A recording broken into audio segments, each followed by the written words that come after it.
Well, everyone, we're very honored to welcome back to the podcast Mr. Scott Ritter. Scott is one of the best geopolitical analysts that you can follow. And Scott, an interesting fun fact for you and all of our viewers, you actually have the most viewed video on this channel when you came on a couple of years ago talking about the Israel-Palestine conflict. That video had over 3.5 million views, and I'm so excited to get you back in the studio and get your latest insights into the Iran conflict. Scott, welcome back to the show. Well, thank you very much. You put a lot of pressure on me now, but let's see what we can do. Oh, no. I mean, honestly, we just want to hear, your insights. And, Scott, we're going to go ahead and start right there because I think it's very much understood that, this is Israel's war. They have finally found a United States president that has, taken the bait and gone to war because of Israel. And my first question for you is that I think we've seen Israel really expecting a military dominance, but we're now seeing these missile strikes penetrating Israeli defenses and hitting key infrastructure. From a purely military perspective, are we witnessing Israel and the United States lose control of this escalation? What we're witnessing is Israel and the United States losing a war and losing decisively. The United States and Israel always had the ability to put bombs on target, to make things go boom. That was unquestioned. They have some of the finest technology in the world. It doesn't take a military genius to make things go boom. But what's clear now, we're at day 17 or something like that. The things that are going boom aren't doing what they're supposed to do, which means retarding or degrading, diminishing the Iranian capacity to wage war. The Iranians have been prepared for everything we're doing. They're one step ahead of us the entire time. I will wager money. I don't have much, but I'll wager money on the fact that we haven't destroyed anything of significance in Iran. We were telegraphing this war for some time now. When I was a weapons inspector in Iraq, it came on the aftermath of Desert Storm, and I fought in the Desert Storm. I played a role in the targeting and battle damage assessment. I know how we would, because I was the guy that did it. You'd examine the strike imagery and you'd see, does destruction criteria met? Do we have a hole in the corner of the building where we wanted a hole to be? Yes, we do. Do we have evidence of secondary blast? Yes, we do. And I mean, we checked it all off and said, we killed everything. And then as a weapons inspector, I went to Iraq and inspected all the buildings that we blew up during Desert Storm, saying that we destroyed it, only to find that there was nothing in those buildings. They had all been evacuated beforehand. And the Iraqis brought it back. And I was told by an Iraqi general, he said, Scott, Mr. Scott, they always like to call me Mr. Scott. Mr. Scott, you Americans are really good at blowing up buildings. You're really good at it. And he said, and we're really good at pouring concrete. The difference is when you blew up a building, there's nothing in it. And when our concrete cures, we put the stuff back in and we're back in business. You didn't stop anything. And that's what's happening in Iran right now. If you think for a second that they left their high value production equipment inside known production facilities after the United States was saying that there was a potential of war, we're moving aircraft carriers and we're moving airplanes in. If you think that's what happened, I've got a bridge in Brooklyn I'd like to sell you.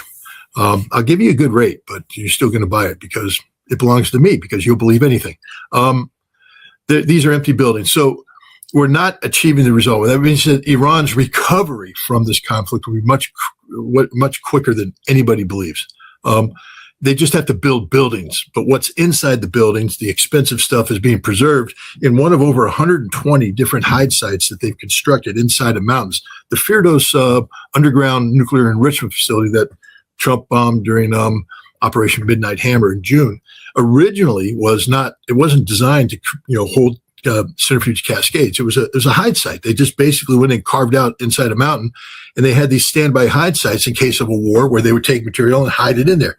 It was one of, like I said, 120, and there are probably more that were constructed for this purpose. Each one of which is linked to a facility that is linked to assigned trucks that are designed to grab this stuff and bring it to that facility. Maybe we know where one or two of these are, and we're collapsing tunnels. That's the catchphrase. We're collapsing tunnels. Okay, so we collapse a tunnel that has production equipment inside. Production equipment's still there. Someday the tunnel will be actually the production equipment. We're not doing what we think we're doing. We're definitely not stopping their ballistic missiles from being launched, because they're launching them every day to great effect. So this campaign that we designed is achieving nothing except establishing that we are war criminals. I mean, not only the assassination of Ali Khamenei on day one, first 6 missiles, that is murder, by the way. Well, you see, Scott, he's a legitimate command and control target, only if we have a legitimate war going on. Who declared war? Not Congress. They've punted on this one. The president, did he get the Security Council of the United Nations to pass a Chapter 7 resolution? And I know all the naysayers out, Scott, come on, it's the Constitution. I hate to educate Americans on the Constitution because I'd like to believe that they are intimately familiar with it. But the Supremacy Clause of the Constitution says that when we sign a treaty, a president signs a treaty, and the Senate has ratified the treaty by more than 2/3, becomes the supreme law of the land. You may not like that. I don't care. It's the Constitution, the Supremacy Clause, the supreme law of the land. That means that the United Nations Charter is the supreme law of the land, bound to us by the Constitution. And the Charter prohibits what we're doing right now. The only time we can go to war, according to the Charter, is if we were attacked by Iran. I'll get to that in a minute. Or if the Security Council deems that there is an imminent threat to international peace and security that can't be resolved through diplomatic intervention, they will authorize the use of military force. That's what we did during Desert Storm. We had authority from the United Nations to build a coalition to liberate Kuwait from Iraqi invaders. And we also had permission from Congress. They met 4 days, I think, before the bombing began and passed a resolution saying we authorized the president to enforce Chapter 7, the Chapter 7 resolution. Here, the president has made some sort of weak claim about the necessity of preemption. The problem is he can't give him a story straight because he was told us from the very beginning that the Iranians were going to hit us. They were going to strike us first, and we had to strike them first. Well, the Pentagon went to Congress and said, that's not the truth. The Iranians were never going to attack us first. They were prepared to respond if we attacked them, but there was never an imminent threat of a preemptive Iranian attack. And so that argument falls apart. But even then, what is the threat? Nuclear. We hear that. J.D. Vance just said it in the White House. It's a nuclear threat, except we know that it isn't a nuclear threat. How? First of all, Tulsi Gabbard, the director of national intelligence, briefed the United States Congress last year and said there is no Iranian nuclear weapons program. She's the honcho, number one. There's nobody above her in the intelligence world. This is the consensus assessment of the community. And the president said, she's wrong. I'm getting my intelligence elsewhere from Israel. And again, for all the Americans out there, that should get in your craw because our intelligence said there is none. The Israeli intelligence said, and I will tell you somebody who's followed Israeli intelligence for some time. We know that in 2004, the Israelis submitted fabricated documents to the International Atomic Energy Agency accusing the Iranians of having a nuclear weapons program. Forged. The Israelis forged them. They seem to believe that we forgot about that because in 2018, they once again briefed President Trump on newly discovered documents. And when people like me went through them, we went, it's the same document you tried to sell us in 2004. You've just repackaged the lie. But this time they had a president who was willing to nod his head yes, so we got out of the Iran nuclear deal. But we know that there is no nuclear weapon program. We know that. How? Steve Witkoff and Jared Kushner have said so. Now, they thought they were condemning Iran because they said, well, the first thing the Iranians told us is that they have 450 kilograms of 60% enriched uranium hexafluoride. They were threatening us with the potential of a bomb. And I'm like, no. They were telling you that they don't have a bomb. You see, because that's the totality of the 60% enriched uranium that the IAEA said existed before the June bombing began. What they're saying is we haven't converted any of it. It's all here. All you have to do is send in inspectors to verify, and we're going to work with you to get those inspectors in. So the Iranians weren't saying we have a bomb or threatened a bomb. They were saying we can prove to you that there isn't a bomb. And they were able to do that. So if this process is taking place, you immediately do away with the imminent threat. There is no imminent threat. Negotiation, there is no legal justification for what we're doing in Iran today. This puts us on the same page with other nations. For instance, go to the Nuremberg trials. Justice Jackson, who was the lead prosecutor, accused the Nazis at Nuremberg trial of war of aggression. In fact, they were all charged with that, and several of them were hung by the neck until dead for the war of aggression. Why? Because a war of aggression is the supreme war crime. From the war of aggression, all other crimes take place. We have now committed an illegal war of aggression. We don't have Security Council authority. We don't have congressional authority. We don't have even moral authority. This is a pure act of aggression, which means, gosh, we're sort of on the same page with those awful people that were hung by the neck until they were dead in Nuremberg. That's not a book that we want the American name in. And yet that's where we are today. At least win the war. I mean, you're an American. At least win the war. Do that right. We're losing this war. Now, I'm pleased. I mean, I hate to say this because I don't wish harm on anything, but this is not a war we should be winning. This is a war that is destabilizing to the, he wanted to bring, one of the reasons why he's doing this is because Israel told him to do it. So right off the bat, we as Americans have to say, no, we don't work for Israel. Apparently we do. We take orders from Benjamin Netanyahu. We go to war on his behalf.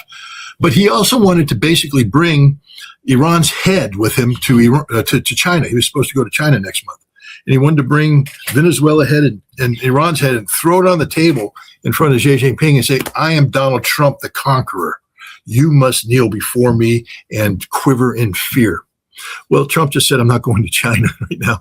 We're going to delay it. It's going to be delayed a long time. Why? Because he would go there as a fool, an idiot, a loser.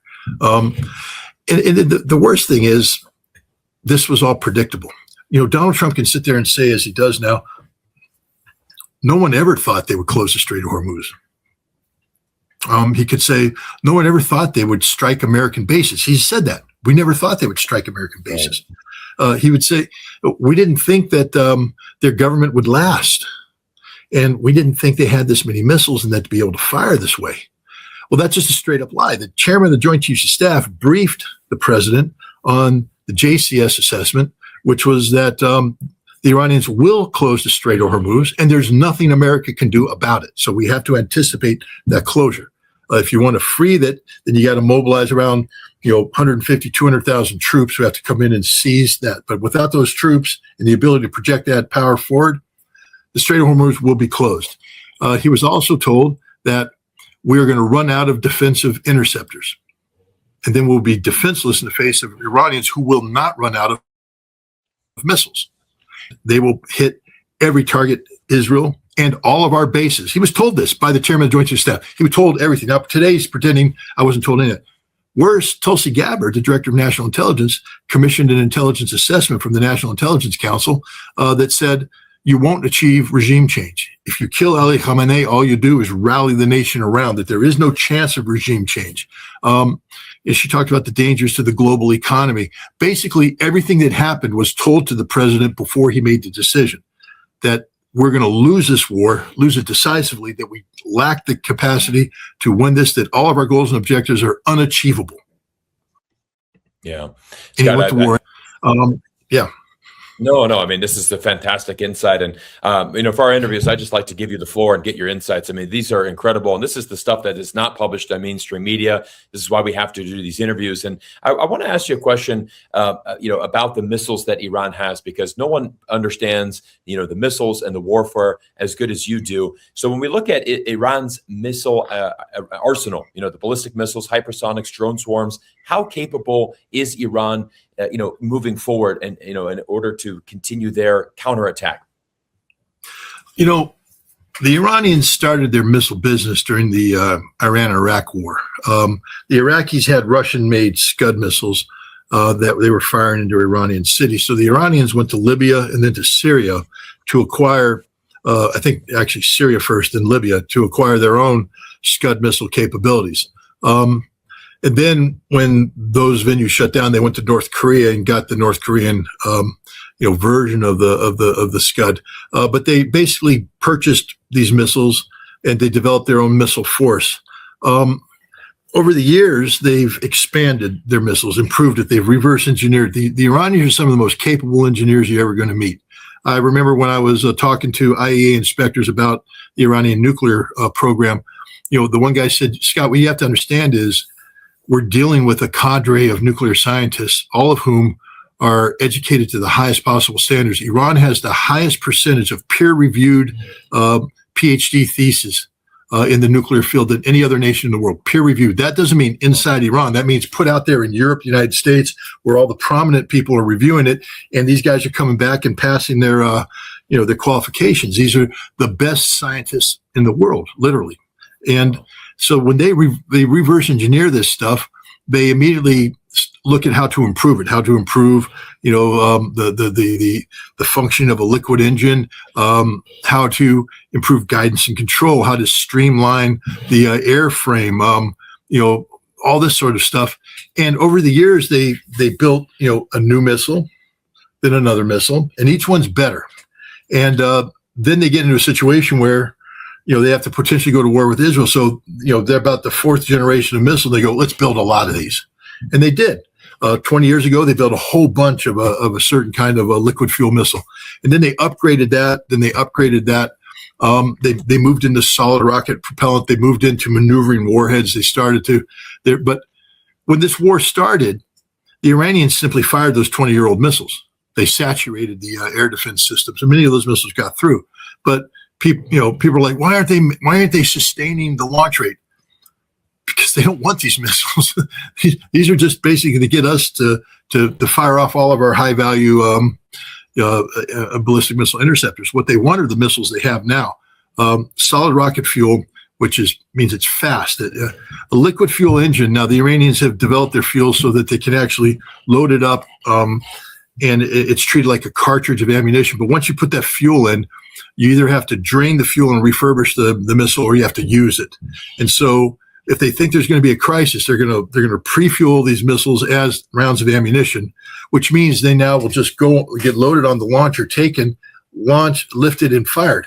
In the past, what you'd have to do is bring an empty missile out, load it up with oxidizer, load it up with the fuel. That takes time. You're sitting in the open. You can be shot, and then you launch and you fire. But now they've gone around with that. But solid means you don't have to fuel it at all. You just bring it out and shoot it. 2 stages, longer distance. They have worked on new warheads. Their warheads use decoys. People should really take a time to look at the light show that's in the sky and try to parse it out, because what you can see is a missile coming in and then releasing a bus.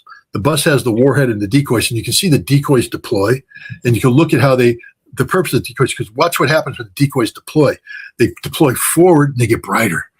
And all of the the Iron Dome comes up and starts intercepting them. And then they start to release other warheads now. And then what happens, they release them at a specific speed. So the first wave of interceptors have been taken out by the decoys. Now they release the actual warheads. And the next wave of interceptors come up and they get an intercept solution. And then these warheads accelerate in. So the interceptor's coming and trying to get them, and the missile goes, and boom, boom, boom, hits the target. They've got other ones that start maneuvering early on, coming in, and you can watch this maneuver. It doesn't have to maneuver. It's not like NASCAR Indy 500, dramatic move. Right. An intercept solution is precision. It's a bullet hitting a bullet. All you have to do is get off just enough so that the bullet misses. And it's a very elegant. You can see it coming in, slight S turns. And then, because we can only see 2-dimension on the screen, we don't get to see what it's doing laterally, but it's coming in, it's making these maneuvers that literally weave through the interceptors, and then they come in, orient, bam, and hit the target. The guidance systems they're using are amazing, because everybody's like, oh, they're going to steal Western technology. We can just shut them down. If they use GPS, they figured how to use GPS to a point, but they also have stellar navigation. They also have their own terrain mapping navigation, what we use with the cruise missile. They have a variety of navigation systems they use for these warheads, and these warheads are hitting everything they're aimed at. And they have developed warheads for different targeting problems. So if they need to collapse a hardened aircraft shelter, they have a warhead for that. If they need to collapse a command and control bunker, they have a warhead for that. If they need a pinpoint strike against an office building here where the intelligence guys, they have a warhead for that. So they literally have this whole menu of missiles today. And basically they get up and they look at it and say, what targets are we hitting today? Boom, boom, boom, boom. Okay. This missile goes here. This missile goes here. This missile goes here. This missile goes here. Fire, launch. And every day they do that all over again. These are some of the most advanced, technological missiles out there. The Oreshnik is something. The Iranians have a version of the Oreshnik.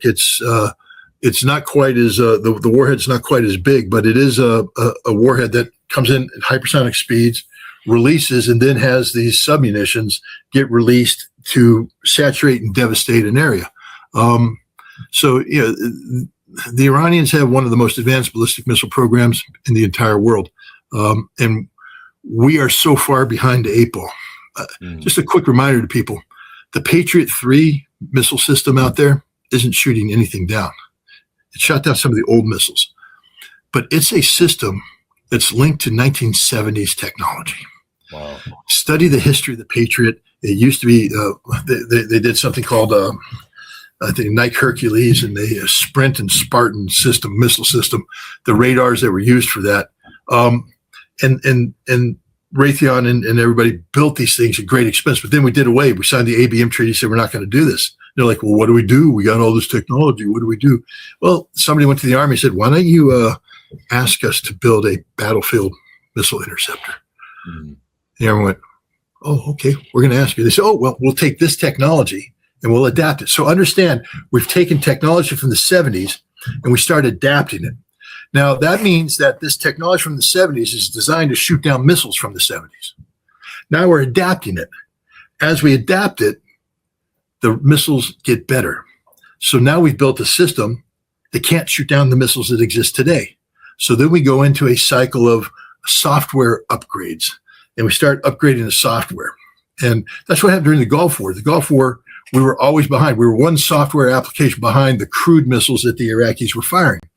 We never really got it right. We didn't shoot down any, that were fired against Saudi Arabia, and maybe none against Israel. There's some people think we might have got the Israelis might have got one or two, but out of 49, that's not enough.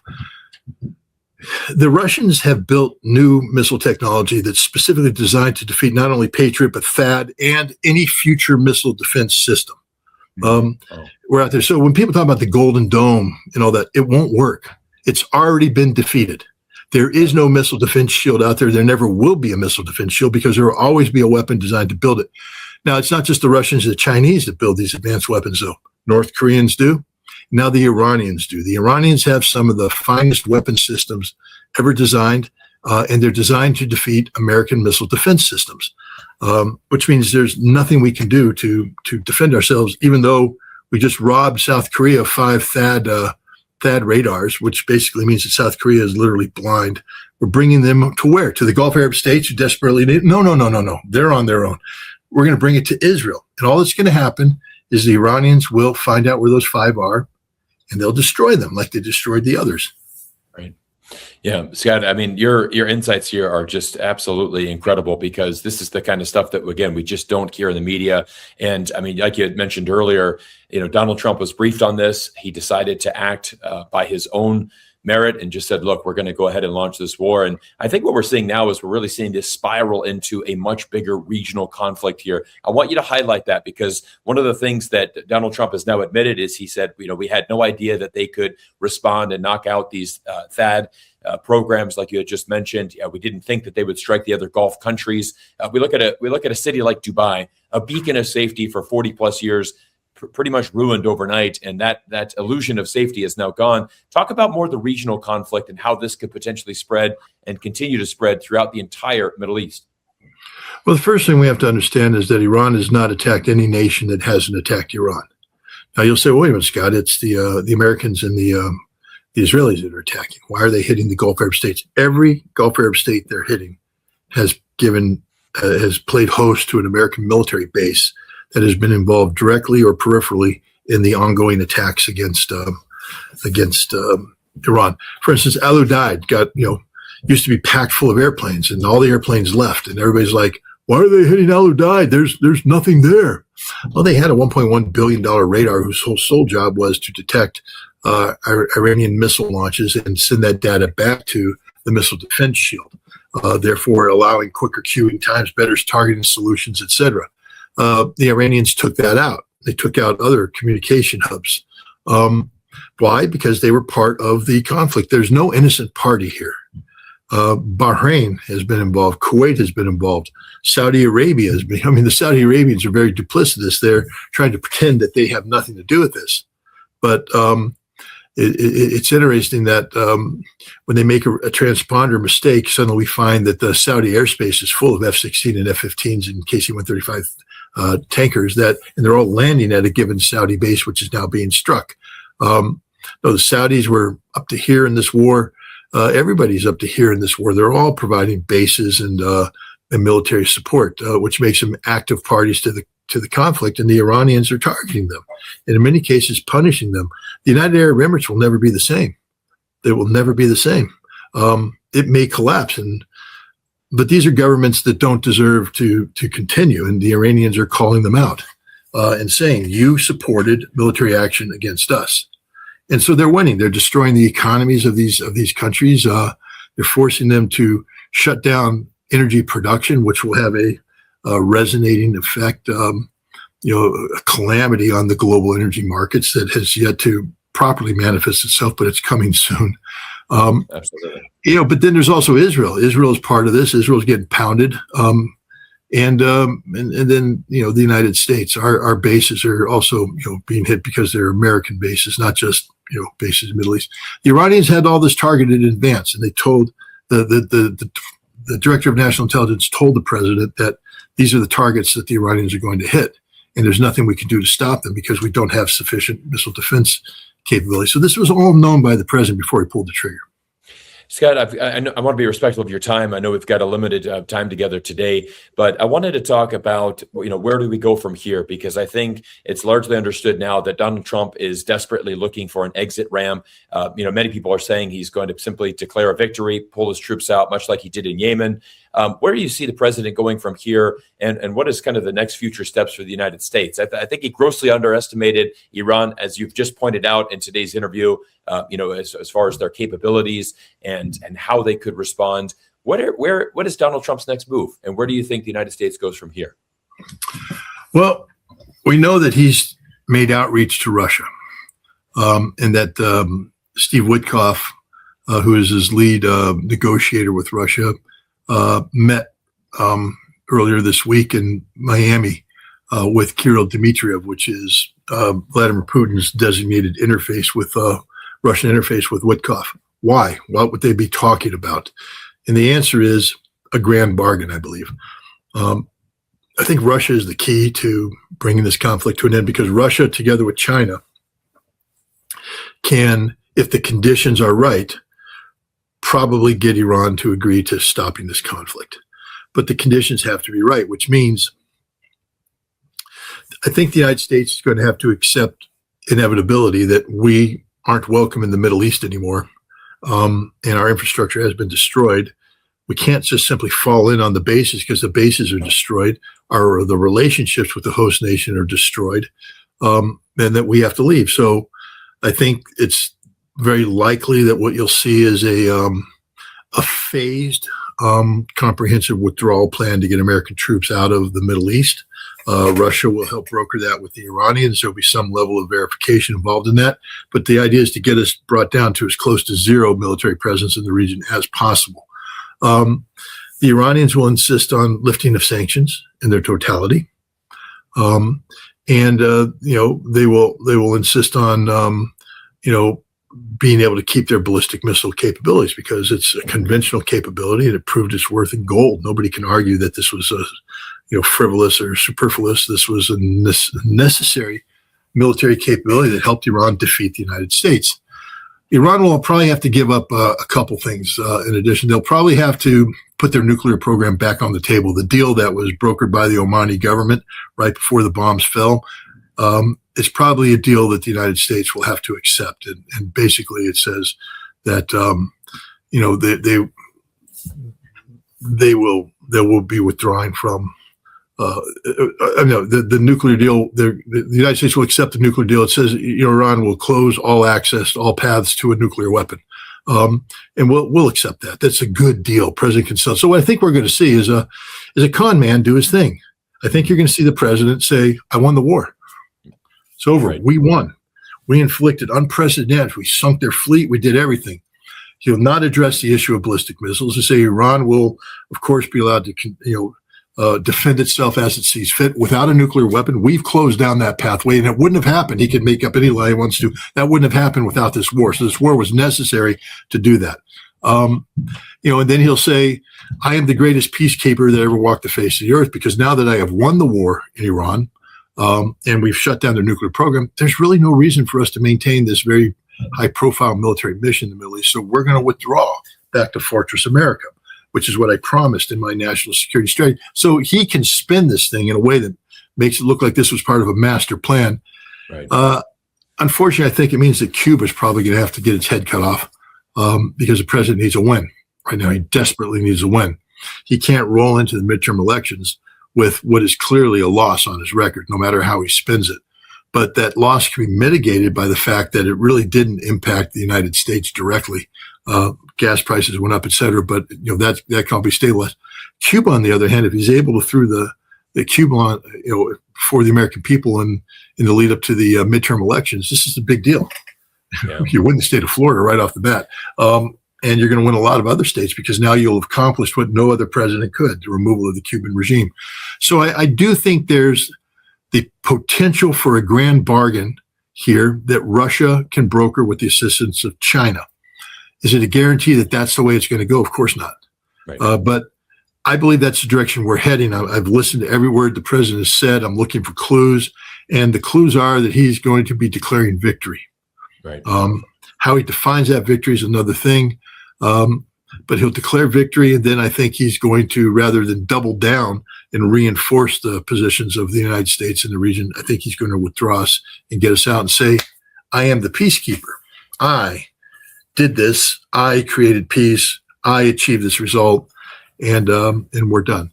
So that's what I see happening. Yeah. Scott, thank you so much for your time today. Just one final thing is, where can we follow your work? And do you have a YouTube channel that we can follow, a Substack? Let our viewers out there know where they can follow your brilliant work. Well, thank you. Thanks for the compliment.